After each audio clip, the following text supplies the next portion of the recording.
Johnny Storm saves a little girl and he sucks in all the fire around him.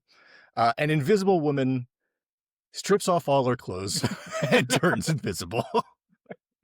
It Now was the this is, early 2000s. yeah, yeah. Say that, but this was the mid 2000s, and 2 years later they did it again.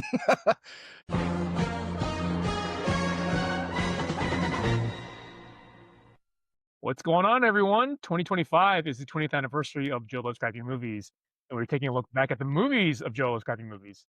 So, Joe, what are we talking about this week? Hey Phil, hey everybody. This week we're talking about Fantastic Four. These are our Herbies. Yeah. How deep should we have gone into that? I mean, this is probably the right amount of depth. Yeah, right. We don't want to. Should we do the whole thing like two puppets? These are great. I saw you at New York Comic Con this weekend, and you passed this off to me because Bob, our friend Bob, had bought us both some Herbies, and I finally got to see it in person. And it's awesome. Yeah, I got my Herbie in July, I think, and I haven't seen you in person Yeah. until like last weekend. The candy goes here. The popcorn goes here. Right? And the soda goes here. The batteries go here, though. Yeah. That's too close. That's too close. My son was he was like, "Where does the popcorn come out?" And I was like, "Oh, it comes out the same place in the back." He's like, "There's no button that you press," and like he was really wanted it to be like a popcorn dispenser, A but no. poop shoot. Oh, feed me, Herbie. No, we don't need that.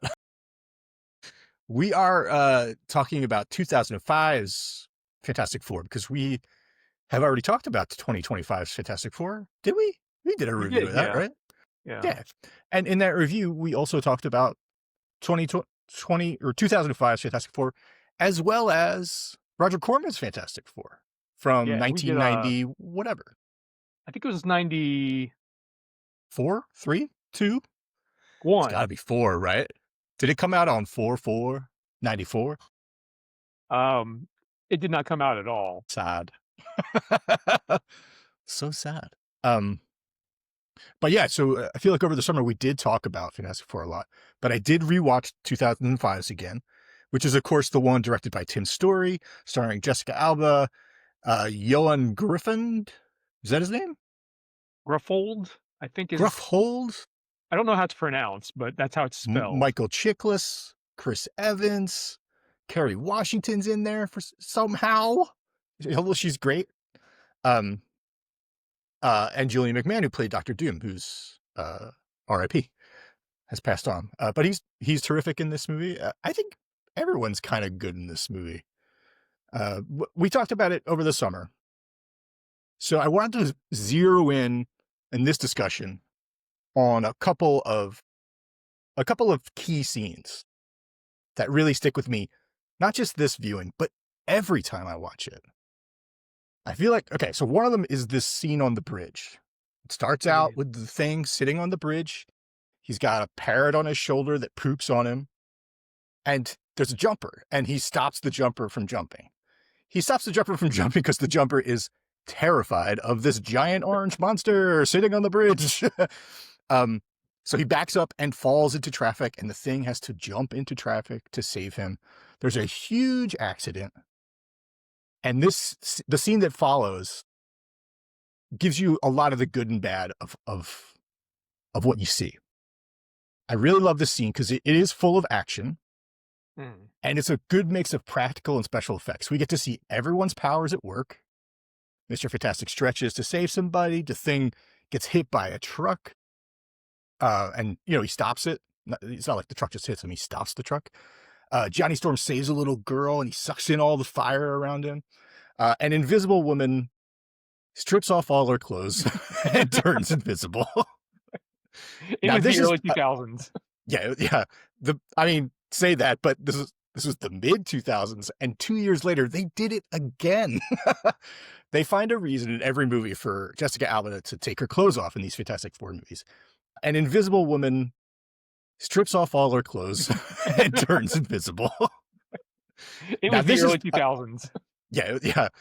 I mean, say that, but this was the mid 2000s, and 2 years later they did it again. They find a reason in every movie for Jessica Alba to take her clothes off in these Fantastic Four movies. And that I remembered. I was like, this is a terrible moment for Marvel where they're just going after this the cheesecake. Like they're just like, give me cheesecake. Like let's titillate people. Then in rewatching this, and he takes off his clothes a lot. He does, doesn't he? He does. He gets caught coming out of the shower. He gets caught. His clothes burn up, and he's in a ski resort hot tub made of his own body heat. So there's plenty of that. And then Chickless, when he gets healed from being I mean, for one thing, he's the thing. He's walking around shirtless the whole time, but no orange nips. But there's a scene where he comes out bare chested, and I was like, oh, literal tit for tat.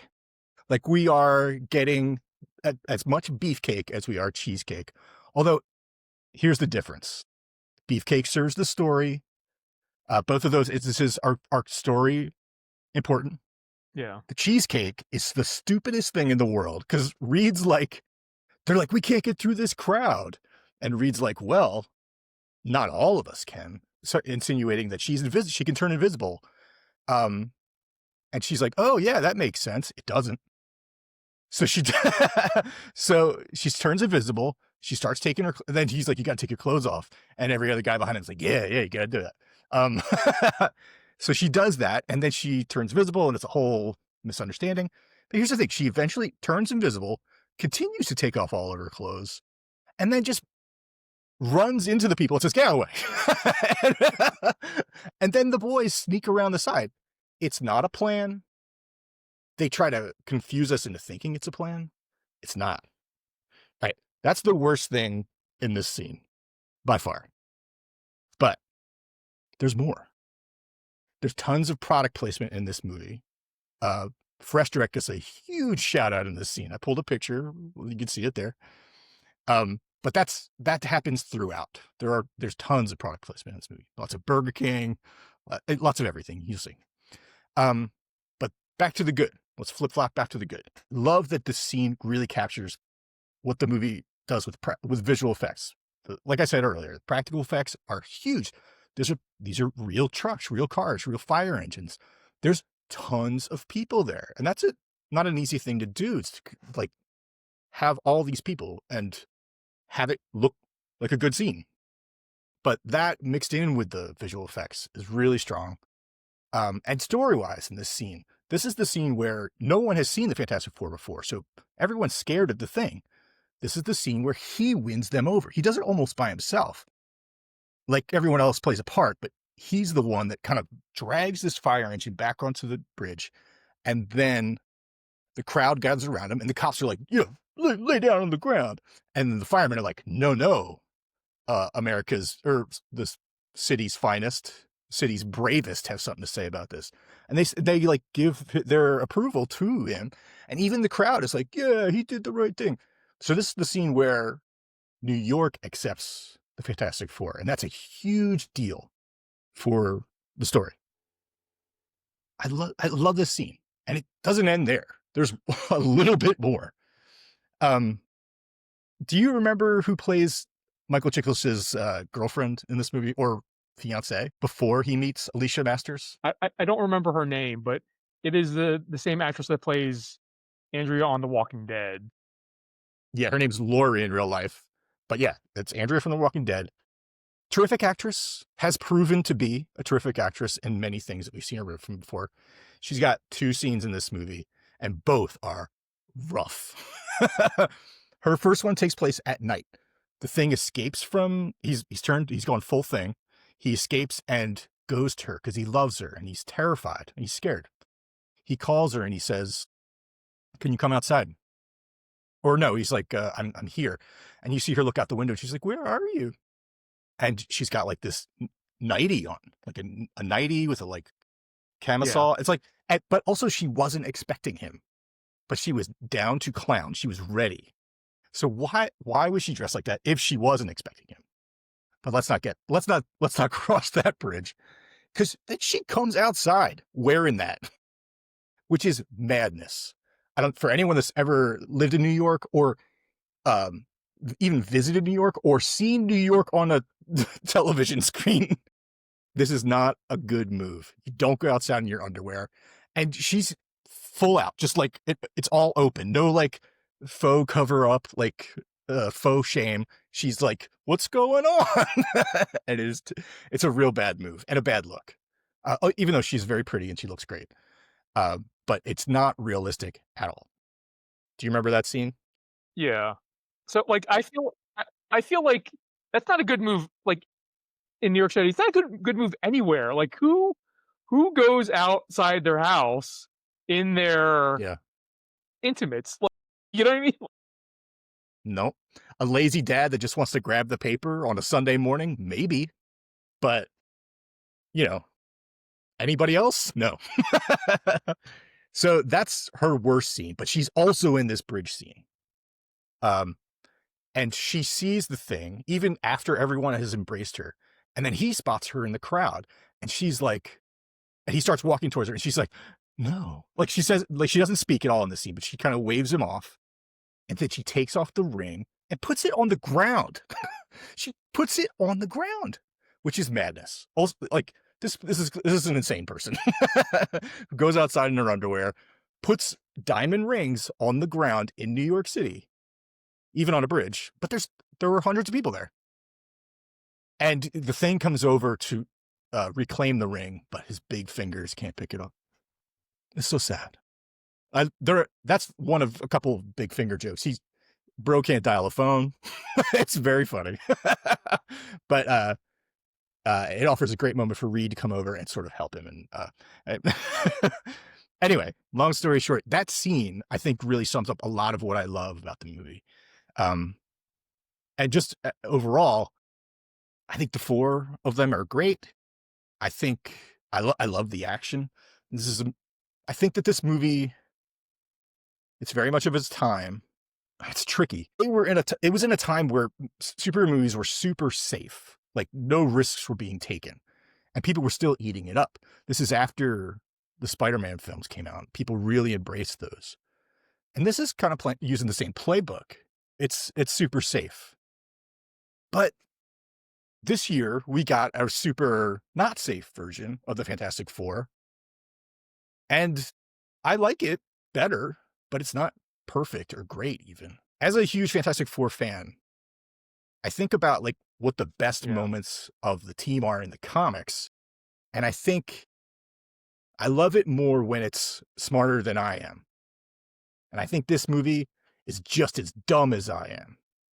And that bums me out. I want a Fantastic Four movie to be like a Star Trek episode. I want it to outsmart me, to use their powers in a really creative way. This movie sort of hangs its hat on Reed and Doom saying to each other things like, you know what happens when you super cool hot metal, right? And it's like, jerk, like you didn't set this up earlier. Just like, I don't know. I don't know. It's not cool. I don't love that. I think that's the thing. Like Star Trek, there's tons of great Star Trek episodes. Like, and so there's writers out there that can do this, but I don't know if they've done a really smart Fantastic Four movie ever. Even the comics, like early on, Yeah. like you could say that Stan and Jack, I call them Stan and Jack, but you could say that Lee and Kirby were a sort of like they were making up science. It's very pseudoscience. It's just like, hey, this is a this is a door that goes to a different world. Like it's not something they can explain, but they were still telling inventive, creative stories. I don't think that this movie is inventive and creative in that way, and it's a bummer. But it is a very good introduction to the Fantastic Four. I think people Yeah. that see this that don't know the Fantastic Four and see this for the first time will be like, oh, I get what's going on. And I would totally recommend everyone watching it. So do you think that this Fantastic Four is simplistic because not because that they couldn't think of, like, a good way to make it more, like, sciencey, more like science fiction, but do you think it is simplistic because it was, like, early on in the superhero, like, genre, so, like, they wanted to keep it, like, uh, for lack of a better term, like, for everyone? Yeah, that totally makes sense that they wanna make it accessible to people that don't know. Um, but yeah, Spider-Man was arguably doing the same thing. I think certainly movies like Ghost Rider and Daredevil were definitely doing that.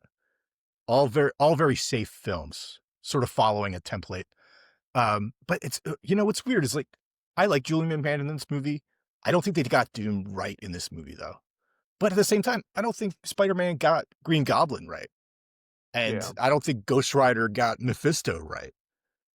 So it's like one of those things, like, you don't need to get it right for it still to be a great movie. I'm not saying Ghost Rider is a great movie, but, you know There's I guess the other thing I was gonna say that it seemed like, uh, Ben Grimm dodged a bullet, uh, from they were engaged to be married, right? Fiancé? Yeah, So, the like, ring on the ground I mean, engaged. considering all the things that she does in this movie, like, he really dodged a bullet. Like, if he hadn't turned into the thing, like, they would have presumably gotten married, and, like, what kind of couple would they have been? That it would not have lasted, that's for sure. She's like he says, "Remember what we said? Forever and ever," or whatever whatever it is. Like, "Together forever, no matter what." And she, like, in response to that, runs into the street and almost gets hit by a car. So she's the worst. He dodged a huge bullet and gigantic upgrade with, Alicia Masters, played by Kerry Washington, who, thinks he's the best. And by the end of the film, he has accepted he has a great arc in this movie, but he's accepted what he is. Like, Reed's like, "Oh, I think we can figure this out." And he's like, "No problem, whatever. I got these giant sneakers now. I'm good." So, uh, I'm pretty sure I know the answer to this question, but do you own this movie on DVD? But yeah. Definitely. Yeah, this was a must buy as soon as it came out. Even though, like, if you go back to the Joe Scrappy Movies comic, I did like 4 for this movie, and we had guest comics come in from terrific people.